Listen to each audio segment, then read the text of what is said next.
Greetings everyone, this is not an expert here, back again with another daily coding problem. And today we'll be solving problem number 7. The difficulty it's been rated at is medium, and this problem was asked by Facebook. Alright, so let's get down to the problem description. So given the mapping a equal to 1, b equal to 2, and so on and so forth till z or z equal to 26, and an encoded message, count the number of ways it can be decoded. For example, the message 111 would give 3 since it could be decoded as A, K, A, and AK. You can assume that the messages are decodable. For example, 001 is not allowed. All right, cool. So if you did understand what this problem was, just go ahead and skip ahead. I'll just explain this problem one more time. What the problem statement is asking us to do is, it's saying that you've been given a mapping from 1 to 26, all right? And basically a string of numbers. Now, all it wants you to send back is a number of ways you can sort of decode this.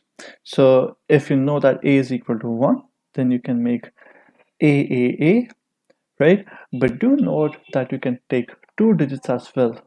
And those 2 digits can also be construed as some value, right?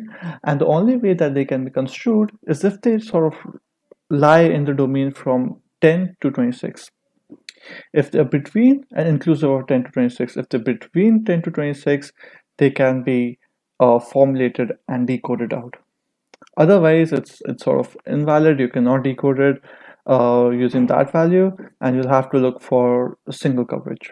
Like by single coverage, I mean you'll just have to look at one single digit, right?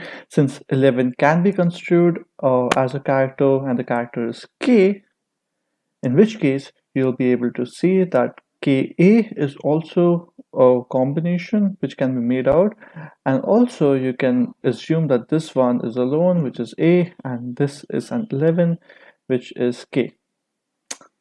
Cool. So fortunately we were able to find this problem on LeetCode, and it's a pretty problem, and it's called Decode Ways.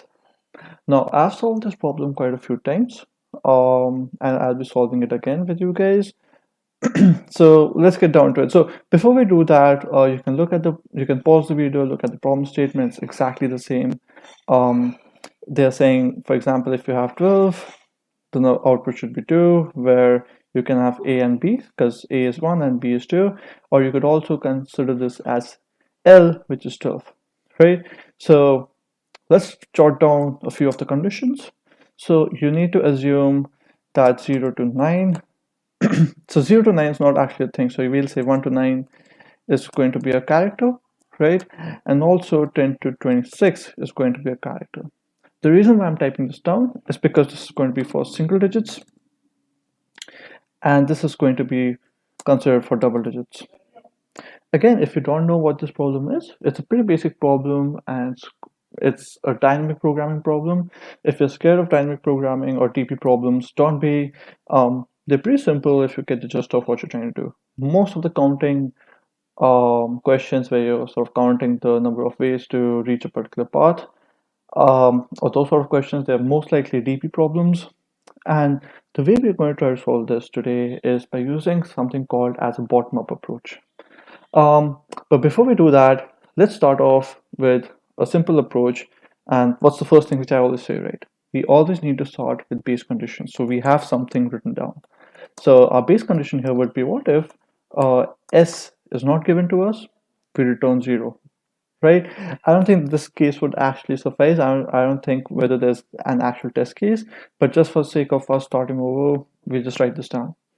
Now, before we sort of go with actual example like 226, right, or 111, we'll start with example like 12, right? So let's just write 12 here. And we know that we need to consider 1 and 2, right? That's one pairing. And we need to consider 12, which is another pairing. Cool. So the way we're going to do this is we are going to construct something of a DP array. And this DP array, all it's going to contain is a number of ways that we can, uh, you know, decode this particular string up till now. If you don't understand what I'm saying, you'll get it in a way through coding.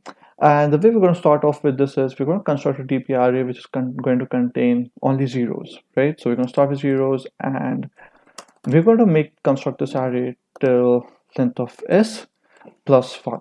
The reason why it's plus 1 is basically at the end of our solution, we will be returning length s. Since we're doing a bottom-up approach, at the very end, we're going to get the output. All right, cool. So we have this. If you don't understand what range length s plus 1 is doing, all it's doing is, let's say that you have 12 over here, which is being passed in by s. In this scenario, dp is basically going to be equal to 0, 0, comma 0, comma 0, right? And that's it. That's all that there is to it. So let's start with a simple problem when we have just one, right?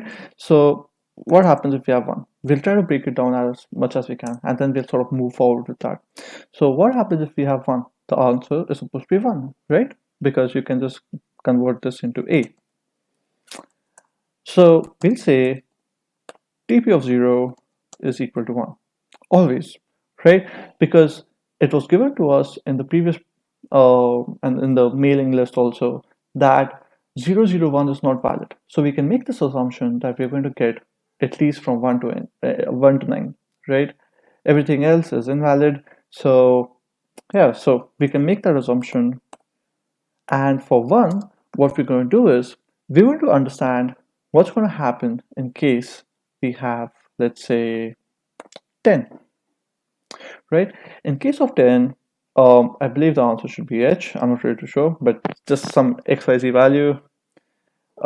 Actually, I think it'll be j. Yeah. So what we'll do here is we need to understand that the number of ways to compute this is also equal to 1, right?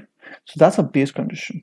How do we understand that? We just put a quick ternary operator saying that if, a quick ternary operator in Python is written, you can see it here. Let's say 0, if it's equal to 0, actually not equal to 0, else 0. If this does not make sense to you, it's not really required, right? The only reason why I'm sort of mentioning this is just because it's actually just so that you understand that, I mean, what's the value that you're sort of looking for, right? And by doing this, what we're saying is the value needs to be between 1 to 9. That's it. That's all that we're saying. If this still does not make sense to you, you can just make dp1 as 1. That's also right. But let's get on to the implementation of this here. So the way we're going to iterate this is from 1 to n, right? And the way we're going to kind of construct our array, right, is basically by adding the number of times we have encountered a particular value. So think of it like this. DP array is going to contain the number of times visited, or sort of number of times a particular value has been decoded, right? Now we need to put a few if-else conditions of it. So the if condition that we're going to say is that si, I mean, we need to make sure that's not equal to 0, right? If it's not equal to 0, then all we do is we say dpi plus 1 needs to get added, right? So if you take an example of 111, and our DPI, the way it's constructed right now, seems to be like 1 comma 1 comma 0, in which case what we'll do is we'll say that, I mean, and you know the fact that the last element which is going to be popped out, sorry, so we know for a fact that the last element is the value which we need. Therefore, what we want to say is this value needs to be equal to 1, right? And the way we're going to go about it is we're just going to keep on, pushing that value and incrementing this value over and over again, right? So since we're starting with dpi from 1 to n, what we can say is we are over here, so I plus 1 is this guy over here, and we're just incrementing this value with dpi, which is this guy, right? So this will become 1 in our scenario. So this will handle all cases which are sort of single characters, right? The next thing that we sort of need to handle, which we wrote on the top, was the fact that we need to also handle double coverage, which is basically 2 digits. So we need to pick up the last 2 digits. One of the ways we can do this is by basically checking whether the value sort of lies under the range of 10 to 26. That's one way. Another way that we can do this is basically by checking whether si minus 1 is not equal to 0. And also we need to check whether the value which we sort of constructed out, let's say it's between 10 to 26, right? Cool. So let's do that real quick. Let's do 10 less than equal to int. And if you don't know what splicing is in Python, I'll just read up on it. But all this particular code is doing is, this particular guy is doing is just picking up the last 2 characters. So it'll just pick up these 2 things, I'll pick up these 2 things, right? Actually, it starts with this 2. Then when the ith index sort of increments, it'll pick up these 2. Basically, it's just picking up the last 2 values starting from that index, right? And we need to do 26. And all we need to do now is, since we're doing I plus 1, we were doing I plus 1 because of the index that we want. But now instead of incrementing it to dpi, we'll actually be incrementing it to dpi minus 1, which will basically be the difference of 2. So dpi minus 1. I think we have our solution here. So let's do a quick dry run on this, right? Let's say that we have 1 1 1, right? And the ith index that we're particularly at, let's just write the ith index over here. Let's say I is equal to 1. And we'll do an entire series of operations, right? Okay, cool. So you have dp, sorry, your index is I. So we are particularly at this element. And what we are saying is that, and let's just write si as well. So si is this guy. So we are saying that the middle element, if it's not equal to 0, which it's not, increment the value by of dpi plus 1 to dpi. So basically in this area, increment the value to dpi. So this becomes 1, right? And next thing which we're going to do is we've basically done a quick split just to check out whether si, right, whether si, which is this guy, the last 2 letters from the ith index, whether they are equal to or sort of they lie between 11 to 26, which they do. So in that scenario, what we're doing is we're just incrementing dpi plus 1 to dpi minus 1, which is this guy. So basically, updated to 2, and that's the end of our iteration. And we should have our solution. So let's just try running this code once. Bunch of comments written. I'll just remove the comments. Whoops. Feel okay. Yeah.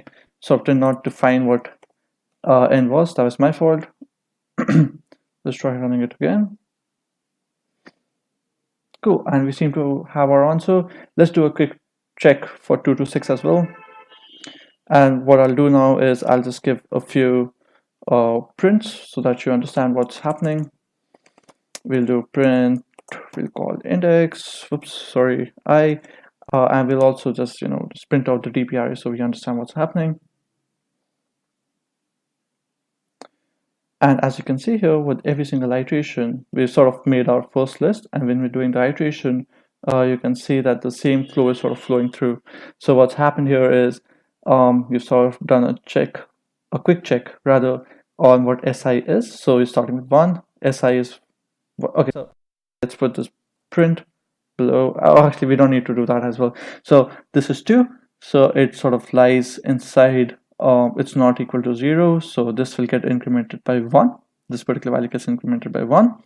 Now the second thing which is going to happen is that we're going to check the last 2 values, right, from the ith index. So these 2 values are going to get checked, and we know for a fact that 22 is a value which is between 10 and 26, which is going to just increment dpi plus 1 is going to be incremented by dpi minus 1, And basically this will become 2 because this was already 1 at that point of time. This will become 2.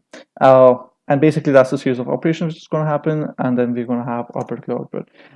All right, cool. Let's try submitting it and let's see whether we have the correct answer. And awesome. So apparently this is 93% faster than all Python submissions. Again, you don't need to really focus on this. And cool. So I think we have our answer now. Thank you so much for watching this video. If you did like it, do leave a like and subscribe. If you have subscribed, you're awesome. We all know it. And we are a discussion here. So if you feel like I've missed out on something, or if you feel I'm incorrect in some place, or there's something that you want me to explain in further details, do let me know in the comments below. I would love to hear from you. And once again, thank you so much and have a great day.